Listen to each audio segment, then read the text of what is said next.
বন্ধুরা আজকে চলে এসেছি দেখো পাকা পাকা টমেটো নিয়ে। তো আজকে টমেটোরই একটা রেসিপি শেয়ার করছি।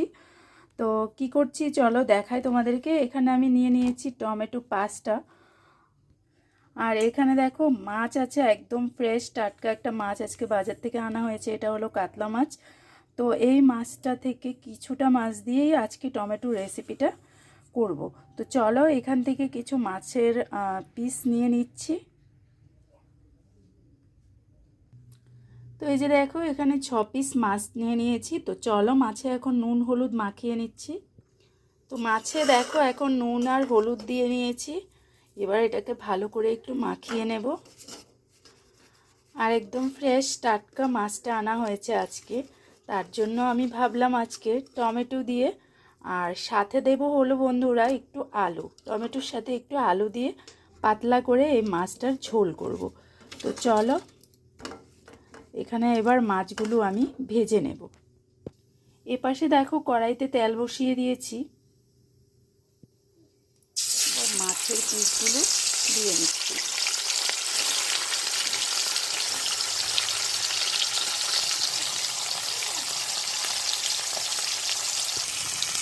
তো এখানে দেখো মাছটা এক পিস ভাজা হয়ে গেছে আর আমি এবার উল্টে দিয়েছি মাছটাকে। আর এপাশে রান্নার জন্য দেখো আমি এখানে নিয়ে নিয়েছি নতুন আলু। তো একটু এরকম মানে লম্বা লম্বা সাইজ করে আলুটাকে কেটে নিয়েছি। এই যে দেখো। তো মাছটা ভেজে তুলে নিয়েছি মাছ ভাজার তেলে। এবার আমি ছেড়ে দিচ্ছি আলু। এতে এবার আমি একটু হলুদ গুঁড়ো অ্যাড করে দিয়েছি। আর এবার ঢেকে ঢেকে আমি আলুটাকে ভালো করে ভেজে নেব। তো দেখো এখানে আমার আলুটা মোটামুটি হয়ে এসেছে। আর এপাশে আমি টমেটোগুলোকে নিয়ে নিয়েছি। তো একদম বড় বড় মাঝখান থেকে দুটো পিসই করেছি মাঝখান থেকে কেটে। তো এরকম বড় বড় সাইজ করে কেটে নিয়েছি টমেটোটাকে। তারপর দেখো আলুটাও মোটামুটি ভাজা হয়ে গেছে, এখন নামিয়ে নিচ্ছি।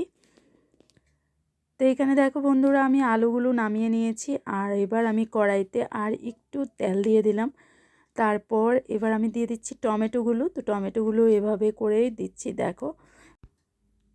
টমেটোর এপিট ওপিট করে ভেজে নেব। তো দেখো এভাবে দিয়ে দিয়েছি আর উপরে একটু হলুদ গুঁড়ো দিয়ে দিলাম। তো এটা বেশি একটা ভাজবো না, নয়তো গলে যেতে পারে। তো দেখো এখানে আমার টমেটো আমি ভেজে নামিয়ে নিয়েছি। আর কড়াইতে দিয়ে দিয়েছি আর একটু তেল। আর এই তেলে এবার আমি দেব ফোড়নটা। তো দেখো আজকে ফোড়নে হলো 5 ফোড়ন। আর তোমরা যারা আমার রান্নার ভিডিওগুলো দেখো তারা তো জানোই আমি রান্নায় অতিরিক্ত তেল মশলা কিন্তু ব্যবহার করি না। তো সামান্য পরিমাণে মশলা দিয়েই কিন্তু আমার রান্নাগুলো হয়ে যায়। এখানে দেখো এবার আমি আলুগুলো ঢেলে দিয়েছি। আর পরিমাণ মতো এখানে দেখো লঙ্কা গুঁড়ো আর সাথে দিয়ে দেব একটু জিরে আর ধনে একসাথে করে রেখেছি। তো এখানে জিরে আর ধনের গুঁড়ো দিয়ে দিলাম। তার মধ্যে এবার আমি দিয়ে দেব পরিমাণ মতো নুনটাকে। এবার এটাকে ভালো করে একটু কষিয়ে নেব। আর গ্যাসের ফ্লেমটাকে একটু কমিয়ে দেব, নয়তো মশলাগুলো পুড়ে যেতে পারে। যেহেতু আমি মশলাতে এখনও জল ব্যবহার করিনি, তার জন্য গ্যাসটাকে একদম কমিয়েই দিয়ে তারপর ভালো করে একটু কষিয়ে নিচ্ছি দেখো। তো এখানে আমার মশলাটা মোটামুটি কষে এসছে। আর এতে এবার আমি ব্যবহার করব জল।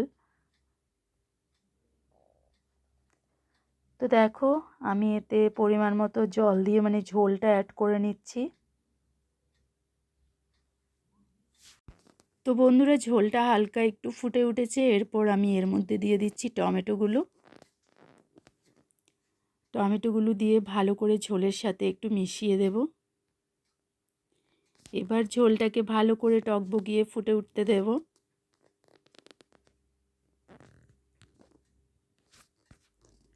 তো দেখো এখানে ঝোল ফুটে উঠেছে।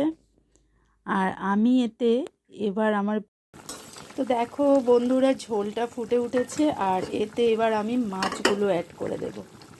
এক এক করে সবগুলো মাছ অ্যাড করে দিচ্ছি।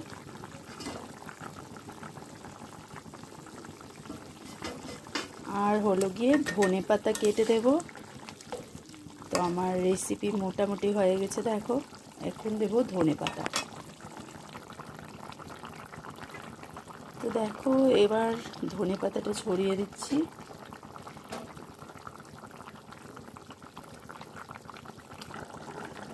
তো বন্ধুরা, আমার recipe almost done. Gas off করে দিলাম। আর খুবই কম মশলায় সিম্পল একটা রেসিপি তোমাদের সাথে শেয়ার করে নিলাম। কেমন লাগলো ভিডিওটা কমেন্টে অবশ্যই জানিও। আর ভিডিও যদি ভালো লাগে তাহলে লাইক কমেন্ট শেয়ার করো। তো চলো, আমার রান্না কমপ্লিট।